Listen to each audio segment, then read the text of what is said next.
Now to continuing coverage, Idaho has recently seen an infestation of quagga mussels. And now it's led to a closure of part of the Snake River. KPVI News at Works for You journalist Louis Conrad has more.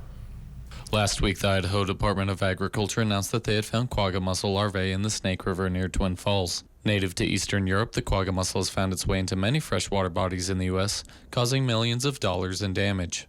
It's the first time we have found quagga mussel veligers or any sign of them in the state of Idaho or in the Columbia River Basin. So obviously a significant find, but something we found through routine surveillance that we normally have in an effort to find these things early. In an effort to stop further spread of the mussels, the Department of Agriculture as well as Fish and Game have temporarily shut down the infested part of the river.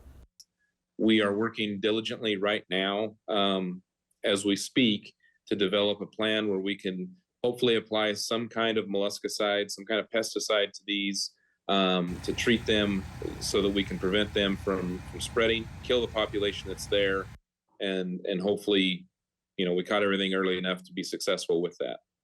If left to spread, the mussels can affect water quality, clog irrigation pipes, and negatively impact the ecosystem, as well as recreation, which is why the department not only does water tests, but also has boat checks throughout the state.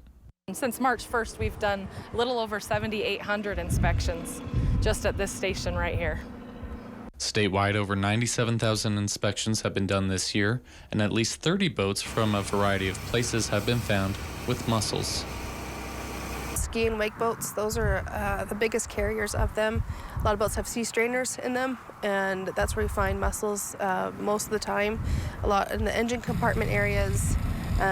Anything that really has like a sharp angle on it on boats, that's where mussels like to attach. Tubes or wakeboards, ropes, things like that we look at pretty closely because those mussels can get inside those ropes.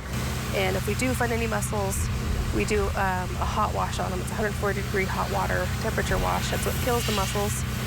If we're not successful with this, if we don't throw everything we have at it in trying to control, eradicate these species now, that certainly puts us in a position where everything is harmed and it costs us all in some way. KPVI News that works for you, Louis Conrad reporting. Now, boats that have been in infected waters within the last 30 days are considered high risk and should be thoroughly inspected and cleaned.